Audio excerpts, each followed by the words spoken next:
G'day there guys, it's your Aussie Hubby Markee, back at it again with another r/I don't work here lady episode. Now, if you love me like I love you, then you know what to do. I want you to run at that like button and tackle it like bloody Crocodile Dundee tackles crocodiles. Maybe even chuck an Aussie flag down in the comments. Now with that said, I want you to sit back, relax, chuck a prawn on the barbie, get ready for some bloody I do not work here lady stories. Now our first post here is by user Little Arizona Mama, titled, "Entitled Lady Gets What She Deserves After Assaulting Me and Triggering a PTSD Episode. Satisfying Ending." So, this is my first time posting, so if I do something incorrectly, please let me know and please be gentle. I'm also on my mobile, so formatting could be wonky for all I know. I'm a busy mum, so I may not be able to edit in a timely manner. Sorry in advance. Trigger warning, PTSD and mention of assault. I do not elaborate on that assault as it isn't social media friendly, obviously. Our cast are me, just me, entitled person/parent, and AE, actual employee. Our support cast are security, vet cop, cousin cop, hubby, and entitled parent's kid. Context. This is the experience of a time I was just done with people for the day and it got really messy. For work, I had to dress in upscale business attire with some antiquated ideas on ladies' wear. Like you must wear heels and nylons. I would do any shopping or errands on my way home from work. It was years ago, so it will not be verbatim, obviously. I don't have an eidetic memory. Story. That day had been a long one due to my, literally, crazy boss. So while I was shopping, I had two people already ask me for help. It was an upscale mall and I was dressed similarly to the store managers. The first two were polite and apologized for the honest mistake, and I was jovial about it since they were so nice. But this is the encounter, to the best of my recollection, with the third person. Yep, the third in under 15 minutes. I was walking away from the shoes to the ladies' lingerie section, as I was shopping for nylons, when the dreaded "excuse me" happened. So entitled parent says, "Excuse me?" Me, knowing what's happening and what that tone meant, what kind of person probably barked so rudely and relatively loud, especially in a high-end department store. I was completely done with all personal interactions for the day, but especially one that could be draining. So of course, I ignore entitled parent, pretending that I didn't hear her. The entitled parent being strident and very loud now, moving much, much closer. "Excuse me?" She was setting me off already by being too close, and now I was whining in my head. So I sighed quite audibly on purpose. I turn around and go, "Yes? You're the manager. Where is XYZ? No, I don't remember what it was that she was looking for exactly, and I don't really care, to be honest. "I don't know, ma'am," and she cuts me off before I can finish with the "I don't work here" thing. "Well, you should. I'm a frequent and loyal customer, so..." And I kid you not, the woman shooed me away. She was all indignant, wanting me to go find out ASAP. I'm just stood blinking at her. "Well, go find out already," shouting directly in my face with spittle to boot. "Ma'am, I don't work here." With a dead-eyed expression is what I said. No, I didn't even care enough to expound upon that. "Well, I never. You are the rudest employee I've ever encountered. Get your boss." Me, frustrated and not caring anymore, cause she now had shooed and snapped her fingers at me. "I'm not an employee, so I'm not going to do anything but continue my own shopping. You should be ashamed of yourself for your inexcusable behavior." The entitled parent, confused but going with it. "Sure you aren't," she said sarcastically. "Just go find out. I'm running late and I need XYZ. "Ma'am, I still don't work here." So I turn and take off. By the way, the employees at this store would never walk away from a shopper or be rude. Not ever. I can hear her getting even more aggravated as I leave, but I don't care. She was rude. As I'm looking at the display of hose in the lingerie section to find the correct one, which takes a few minutes as they aren't plentiful, I need topless ones for open-toed pumps, and they rearranged it since last time I was here, I hear more screeching. "There she is!" pulling the employee behind her with just the magnetic force of her displeasure. I don't turn, just knowing this is going to get ugly with the mood I'm now in. The employee looks confused and a lot worried. They're like, I think there's been I want that manager's name and her boss now. She will be fired immediately and give me corporate's number. This is disgraceful. So I slowly turn around. I should warn that while I'm normally very tolerant and love to help, older people who need it especially, I greatly dislike stupid, racist, or loudly ignorant people, and I have a temper. Entitled parent stepped into my space again. I let loose, yelling in entitled parent's face. I hate that for good reason. Ma'am, very obviously sarcastic, for the last time, I do not work here. I step away and turn around, trying to calm myself and avoid a catastrophe. It's silence. Legit only the classical music playing in the background. I'm desperately trying to find the nylons quickly so I can get the items and get the heck out of there ASAP. Desperately trying to control my temper. I see them and grabbed all they had. Like 5, I don't even know. Didn't even check them to ensure they were the correct sizes. That's when it happened. That's when it all went to crap. Entitled parent grabs my arm, pinching it hard as her hand slips on my silk blouse. I bruise easily, so it ended up being a huge doozy later. She grabbed me so hard she pulled the seam on the sleeve. I think I still have it in my back of my closet. I never did wear it again, so I'm not positive. What entitled parent didn't know that escalated the situation drastically was I have extreme PTSD from being assaulted by a gang, and any grabbing of my arms from behind me is a major and usually very violent trigger. I instantly flash back. Sorry, this is hard for me to recount, as even now I shake when thinking about it or the attack. This next part, hubby told me since he was watching the security tapes later. I dropped my items, jerked my arm away, backed up into as good of a corner as I could, and started screaming in a panic. No, don't touch me! I slide down the wall at my back with my hands over my ears. I've gone into freeze and hide mode and repeated, no, no, no, no, no, no, no, no, no, no, no, no, no, no, no, no, no.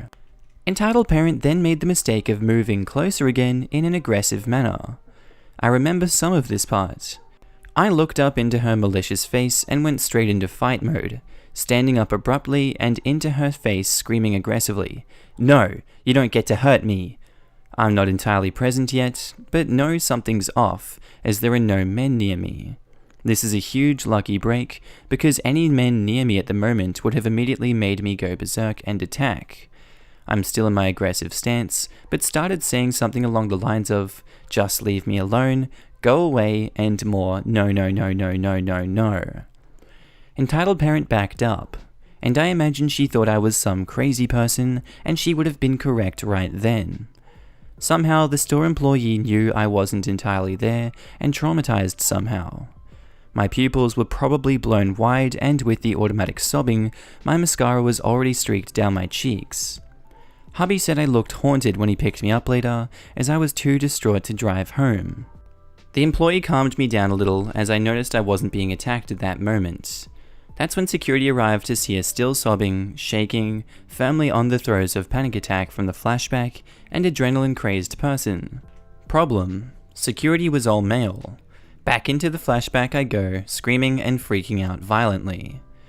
I know they took entitled parent away at some point, and I hazily remember the employee sitting on the floor, cross-legged nearby, but not too close. She was talking to me in soothing tones, but I don't remember what was said. For all I know, she was repeating supercalifragilisticexpialidocious, or some alien language. I wouldn't let anyone else near me. I was too hysterical, crying. I was starting to realize, in relief, it was a flashback only, and became more and more embarrassed and horrified. The employee got me to give me her phone to call my ICE contact, which was my hubby. He told me later, he explained what likely happened and told them to put him on speaker. He started doing this "you were safe" routine and was on his way. That's what really got me out of the episode enough to start letting them help me. At a distance, of course. We all ended up in the back offices, as they called EMTs, because I was in shock, was white, I'm very pale, but bloodless is a different kind of pale, and my heart rate went bonkers and almost fainted. I got my medications out of my purse, took it, and waited as the EMTs came in to do their job. The cop who was with me was a war vet and knew exactly what was going on, how to not set me off, what to ask, etc. Entitled parent was in a different area and was still going insane about the psychotic employee who attacked her and all sorts of threats.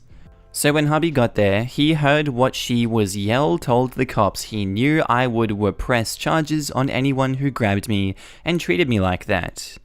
Turns out that another cop over with entitled parent was a distant cousin of my hubby, same last name from the same great-great-grandfather or something. They talked a bit outside the room, and I guess entitled parent overheard that he was my hubby. She tried to blame my hubby for the PTSD attack as he must have abused me. Hubby disabused that notion by laying down some facts, explaining why I freaked out, what happened to me, that I was a minor at the time, and that it was before we met. Hubby says he also called her an idiotic hag as he left. All the info shut her up temporarily, but didn't stop her entirely. Hubby came in to comfort me and held me. Police finally asked once I was calm enough if I wanted to press charges, and I did, of course. They had already seen the recording from the security by that point, so only needed me to tell them what had happened and to confirm why I freaked out. Entitled parent was told she was being arrested and started up the banshee screaming again. The store manager said he would be banning her for her behavior indefinitely. At some point during that, entitled parent's kid, a teenage girl, showed up frantic looking for her mum. Mall security had escorted her and made quite the ruckus. I felt bad for the kid and saw her as she waited for her dad with security when we were escorted out to the public part of the store. Entitled parent kept up the "I'm innocent and this is a misunderstanding" and threatening me for doing this to her all the way until court, supposedly. I really thought I would have to testify for a while, which was very stressful. The prosecutor's office called me a couple months later to tell me that she was taking the deal after the CCTV footage and photographic proof of the ripped shirt and progress of the huge bruise she gave me was shown to her. It was a bad case that would be expensive to fight for her to only lose with that evidence. She was a first-time offender, so she got the option to do a program where they do intensive personal and some group psychotherapy, anger management, rehab, support groups, community service, and such depending on the offences. If completed, the record gets wiped clean. She took it, and as part of the deal she had to plead guilty in front of the judges beforehand. So no testifying about it and my previous assault in open court. I was very grateful for that. One last bit of justice happened though. Her work found out, and due to a clause in her contract, they fired her immediately. Found out about that one from the prosecutor too. Haven't heard about her since, never bothered to check up on her as she did her sentence and wasn't important.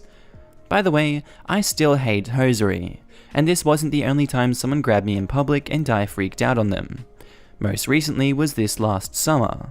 Also, sorry it's so very long. I needed to trim it down without taking out too much of the needed information, and to anyone worried, I still do go to therapy, support groups, etc., and have since the gang assault happened 20 years ago.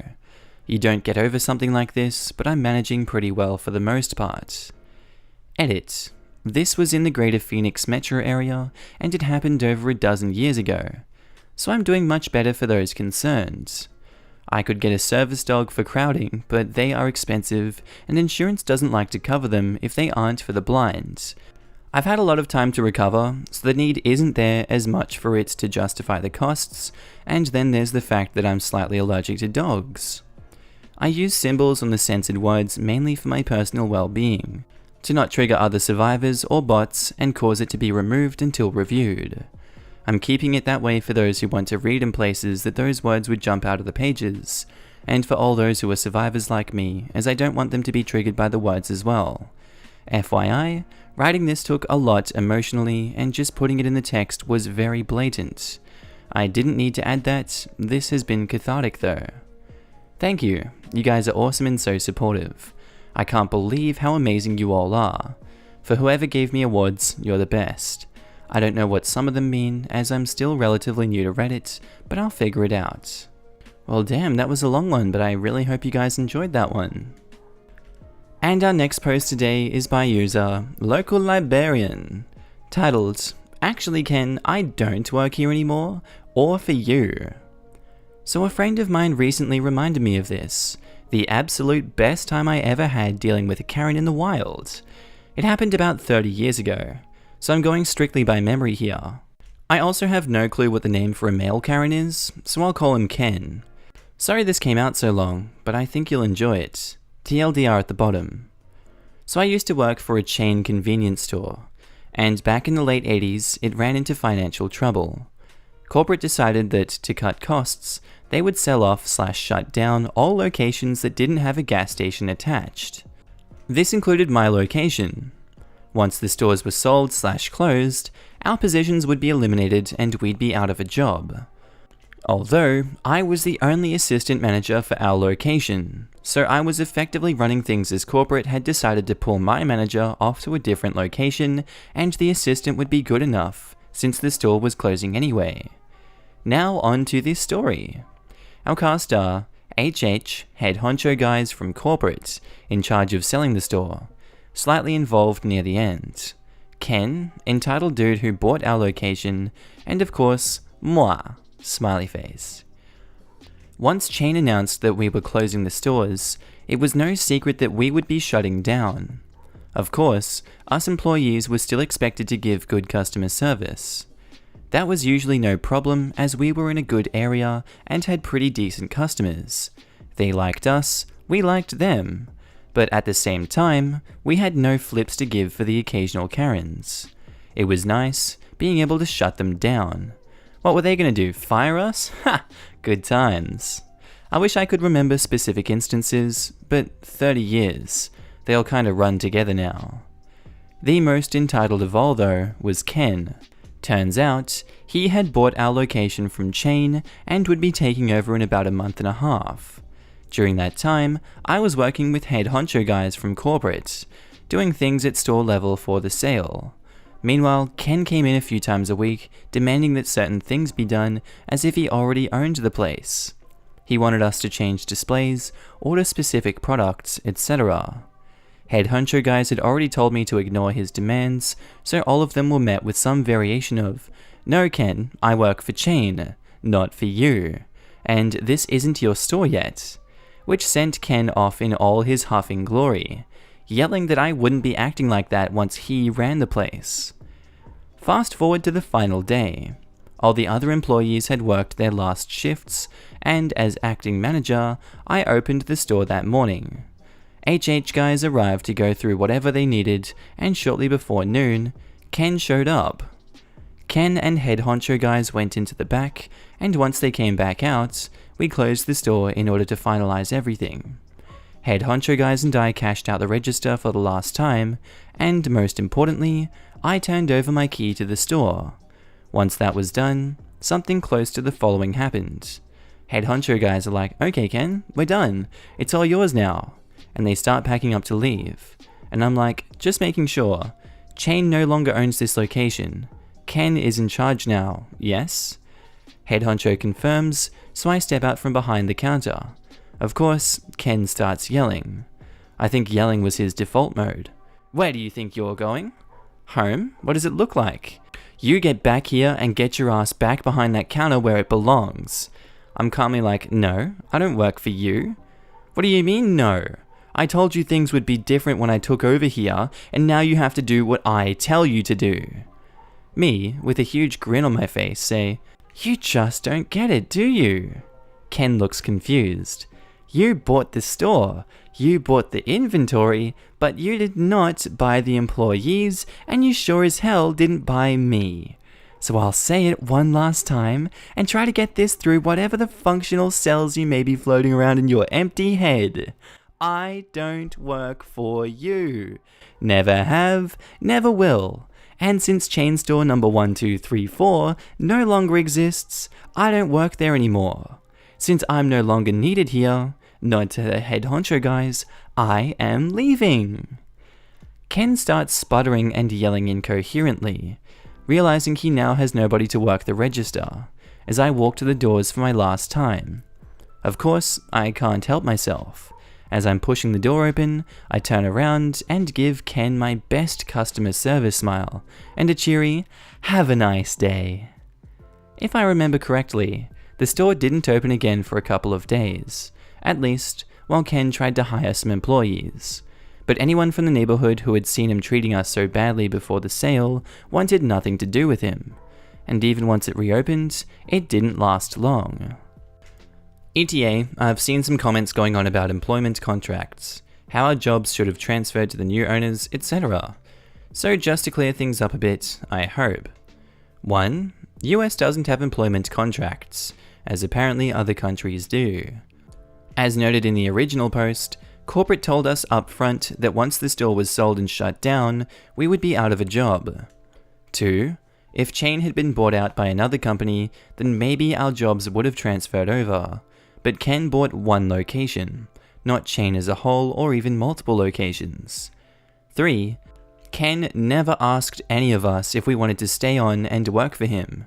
As one commenter added, "You don't have enough money to afford me anyway," or something close to that. 4. Several commenters have tried to guess which chain this was, but I haven't seen a correct guess yet, as of this edit anyway.